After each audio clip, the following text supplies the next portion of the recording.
Thank you for joining us. I'm Clara Benitez Cortez. We have breaking news from the Westside. At least one person is dead and 2 officers were shot. Neighborhood News reporter Jada Jenkins joins us live from Port and Agnes with what we know so far. Jada, I know you just heard from the chief.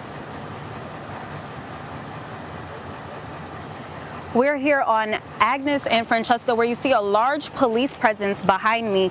That's because officers here are investigating a shooting that first happened around 2:36 p.m. today. It happened and it was a homicide on Ayers. Now, we spoke with Chief Markle, who gave us some information here. They said that the homicide happened.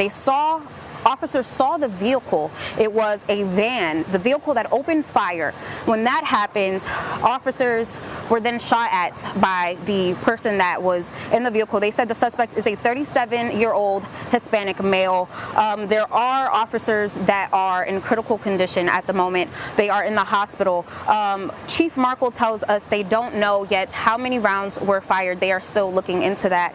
And when I asked Chief Markle, when was the last time something like this happened, he said over the past few years, there have been officers that they lost. And I asked him, what's something that he would like to tell the community? I mean, there's kids out here, there's elderly people that are out here that are worried, people who have said that this neighborhood has been dangerous for a while now. He says that he's proud to have such officers that are really hard workers and really stewards of service for the community. So again, this first started off on Ayers and then transformed into a shooting with officers involved. Now, I know that all of the hospitals, all of the officers that are involved are going to the hospital. The suspect is also going to be in the hospital as well. As this continues to develop, we are here for you and we will make sure that we know what happens next. All right, Jada, thank you so much. As always, keep it right here on christv.com for the latest developments on this story. We'll continue to keep you informed. Well, the cold weather is headed our way. Chief Meteorologist Stephanie Luber has the timeline for us and breaks it all down. Steph? Yeah, Clara, there have been some changes in the forecast, but I'm happy to say Chris 6 weather team has kept you on top of it. We don't have any changes to what you can expect as far as impacts, but there have been some tweaks to the forecast as we've expected. You don't have to make any changes to what we've already advised you to do. So let's walk you through what is going to be happening here as we head on through our Friday and the rest of our weekend. Like we told you, Friday night plans are okay as long as you don't mind a little rain. We're expecting that as we head through later tonight. Not really seeing anything going on now except for some gloomy skies and warm, humid weather. We've come down from those afternoon highs that were in the 80s for a lot of neighborhoods, still sitting at 74 at CCIA, getting breezy. East-southeast winds at 16 miles per hour. That's not the breeziest, though. In Kingsville, southeast winds at 20 miles per hour sustained, just as warm at 74. So we are seeing all this soupy, warm air rushing into the coastal bend ahead of our cold front. So the timing on that has changed a little bit. But again, the impacts that you should expect and when you should expect them remains unchanged. We're still concerned about the icy roads and dangerously cold temperatures, dangerously cold wind chills. And so again, I'll give you this view of our timeline. This has not changed since yesterday. We're not expecting anything frozen to fall from the sky, but there are going to be some slick roadways out there because our rainfall extends into that period of when we expect freezing conditions. I'll be on Facebook later tonight. I gave a Facebook Live last night. It's an opportunity for you to ask your questions. We're trying to do this tonight on the Chris 6 Facebook page around 7:30. So if you have some questions, I'll see you there to answer your questions. Hopefully I'll answer them a lot. Coming up in your full weather forecast, that's just a few minutes away. Steph, thank you. Well, the one question most parents have is, will there be school on Monday? Well, our team has spent the day working to get information for you from several school districts, including Corpus Christi ISD. Corpus Christi ISD tells us as of right now, they don't have plans to cancel or postpone classes on Monday, but they will monitor the forecast through the weekend. They promise to have an update on the situation no later than 5 p.m. on Sunday, whether there is a change or not. If there is a change, the district says it will notify parents and through their mass notification system, their official district website and social media accounts, and via local media outlets like Chris 6 News. Well, parents, you need answers, and we're bringing them to you. Neighborhood News reporter Jada Jenkins shows us what West Oso ISD plan is. Are we going to have school? Are we not going to have school? How do we plan for it?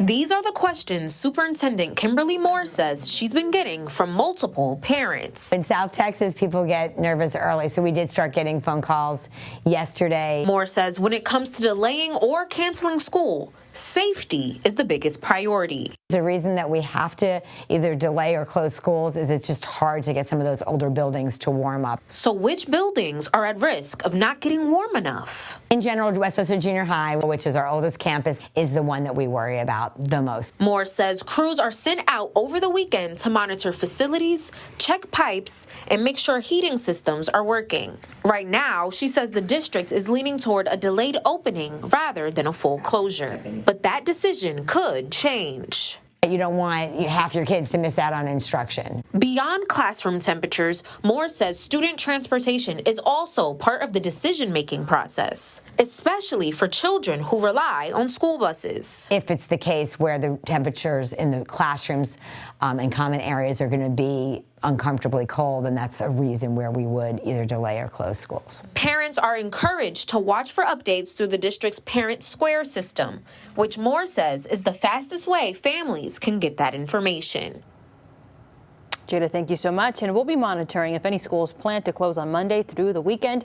If they do, we will let you know about it right here on Chris 6 News and our extreme weather blog on ChrisTV.com. If you have any pictures or videos you'd like to share from the winter weather, check out our Coastal Bend Weather Watchers Facebook page.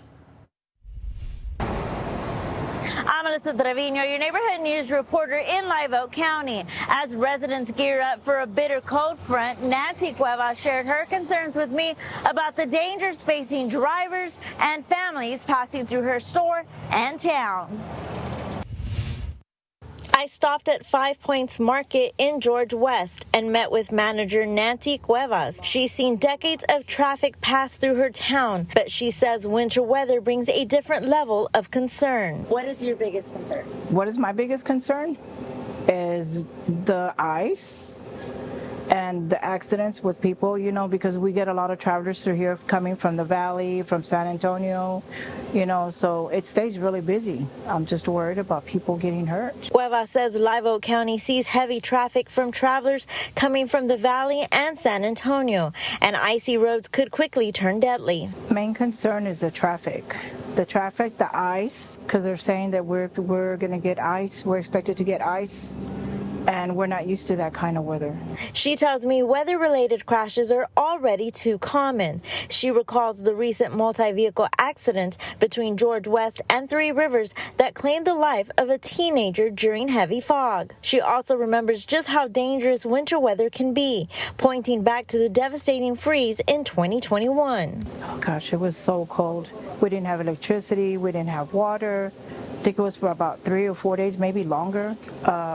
I mean, it was just freezing cold. And now that we're going to get ice, I think ice is a lot worse. With the possibility of ice and power outages, Cuevas says the safest choice is to stay off the roads. You know, stay put, not come out, because, I mean, to prevent any accidents. That's for everyone. Everyone just stay, you know, where they're at, because, I mean, you're risking your life, and it's not worth it. Officials urge everyone to check the latest forecast regularly, and if you can, stay home. In Live Oak County, I'm Melissa Trevino, neighborhood news reporter, Chris 6 News. Melissa, thank you so much. Well, with winter weather on the way, some of our northern areas may be feeling the colder temperatures a little more than others. One of those areas is Beeville. Neighborhood news reporter Adam Beam was there to see how and if neighbors are preparing. Well, I already have my jackets ready and everything in my car already, ready for the cold. Not worried about it at all. Just got to keep the dogs inside. Yeah, no, I'm always worried about the weather because, you know, it's tough to deal with and tough for a lot of people, too.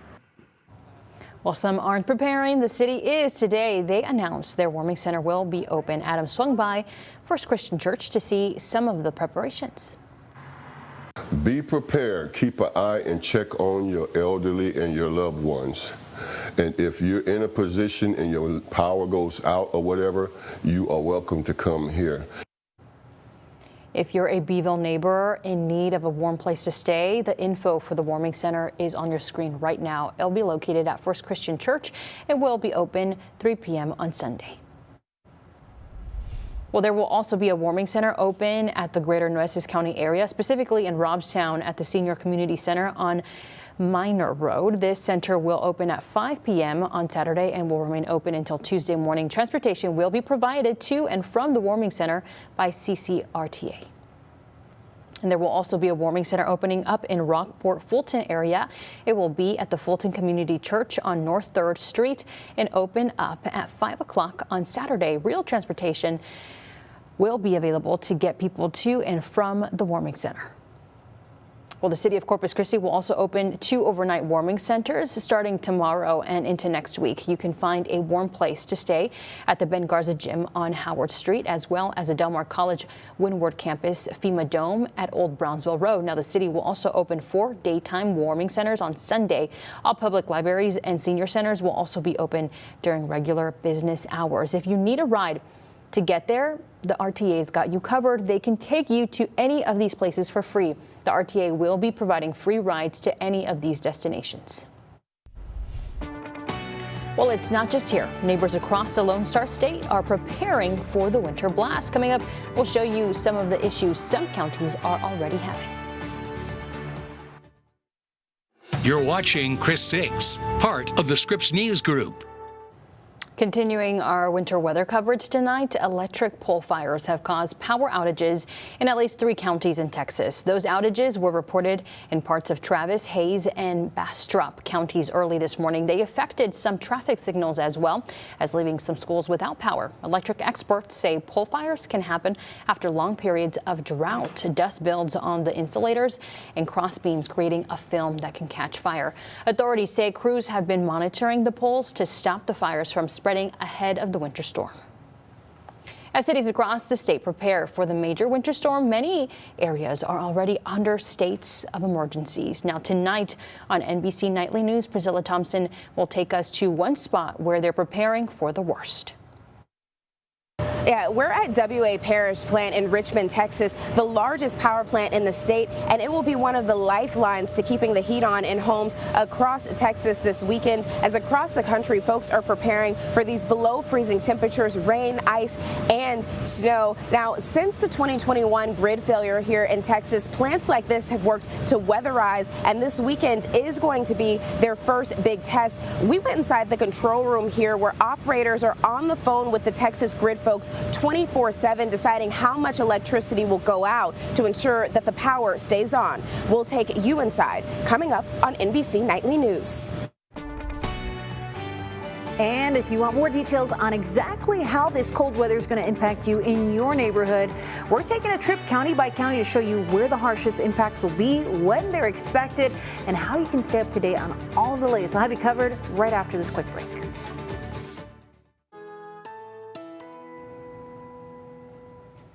Hey there, happy Friday. We have been tracking the latest developments with this weather scenario, and even though the forecast has been changing, as we've expected it to, the weather changes all the time, right? We've got you covered. Impacts as to what you should expect, that remains constant. That has not changed. We are still worried about 2 main hazards. 1, icy roads. 2, dangerously cold conditions. And so that is specifically for Monday morning, where Corpus Christi could tie, possibly break a record low temperature on Monday morning. So we'll get into it, but first, again, want to walk through some of those impacts that we're expecting here. Our timeline looks exactly the way that it did yesterday because we don't have any changes. 1, we're not expecting any wintry mix, nothing frozen falling out of the sky, but there will be rainfall, and that timeline actually starts tonight, closer to the midnight hour, but this is going to carry us through. It's all been contingent on the timing of our Arctic cold front, first one of the season. However, the impacts that you should expect and prepare for do not change. It's just exactly how the cookie crumbles that we've been monitoring. So rainfall is still going to be expected into early Sunday, and that's the oopsie here because we've got freezing conditions for a lot of neighborhoods or near freezing conditions, and that can make for the slick roadways. Then once the rain is done about midday on Sunday at the latest, that's when we turn our attention toward Monday. We're expecting hard freeze conditions, even colder, dangerous wind chills, the very cold weather will be our main concern heading into the beginning of next week. And Tuesday morning's going to be pretty cold too. We'll walk through what to expect. But yes, so our rain situation has been what we've been fine-tuning. We are expecting more rainfall, which is good because some of that will be in the watershed. Of course, that's always a plus, right? The problem is our roadways are going to be wet, especially because we haven't seen this much rainfall in some time. That just sits on top of the surface of the roadway. And we don't have to be exactly at freezing or colder to have frozen asphalt and concrete on our roadways when they're bridges and overpasses. We got a lot of those around here. So that's the concern heading into Saturday night. And some rainfall could be happening on Sunday morning when some of our neighborhoods are at freezing. So that's freezing rainfall. Comes down as liquid, freezes onto the surface once it touches the road. So that's something we'll watch out for. Rain chances, not much of a concern for the beginning of next week, but we could see even more of that toward the tail end of next week. That's a can of worms for another time. Let me walk you through what to expect for this Friday night. Our temperatures are remaining warm. We're not expecting cold tonight, not a whole lot of rainfall. So if you have Friday night plans or you're trying to do something fun this weekend, tonight is the night to do it. Just don't stay out too late. Here we go, hour by hour across the coastal bend, expecting a few showers to be possible as we get around 11 o'clock tonight, maybe closer to midnight. These will be spotty little showers that continue after midnight and into the early morning hours. Watch the top of the screen here as a line of showers and thunderstorms start to move through. We are still going to be in a pretty soupy and humid environment up until the time that front starts to arrive. Notice those temperatures starting to drop behind this line of color on the radar. So once that happens, this is our front coming through. It does need some help from upstairs. Remember that low pressure we've been tracking upstairs in the atmosphere? That is gonna home run this out to sea. Once the front moves off the coast, that's when the time starts ticking for the cool down. Temperatures are pretty much going to be falling throughout the day. At most, we may peak around 50 degrees, but I've got a high temperature of 68. That's at like 8 o'clock in the morning. We will be falling through the 50s and 40s all day long with showers around the area. So winter storm alerts. This is starting at at midnight on Sunday and going through noon on Sunday. This is for where we may have some of that lingering rainfall as we're in freezing conditions. We really want to highlight neighborhood by neighborhood what to expect. Rockport, Fulton, y'all are included in this winter storm watch. We're watching for the possibility of freezing rain, but this is really going to be more of a concern for places in Bee and Live Oak County. Keep an eye on this part of the forecast. We'll keep you up to date with all of the latest. But this is why, as we head on into Saturday and Sunday morning, we're still going to see more rainfall happening in Bee, Live Oak counties, our northern neighborhoods. And so as far out as we can see, temperatures are going to be very close to freezing. This could be a freezing rain scenario. So please stay off the roads Saturday night and Sunday morning. It's going to be wet, could be icy. You don't need to be out. Have a night in and sleep in late Saturday into Sunday. Here's our concern. The bridges and roadways that are on overpasses, they can lose heat more so than the normal roadway that has ground underneath it because it's going to be very windy throughout all of this weekend. So just as wind chills are an issue, that can cool off the surface of the roadway even more. So we'll be keeping track on this very cold weekend and what you can expect. I've got to look at that 7-day forecast coming your way.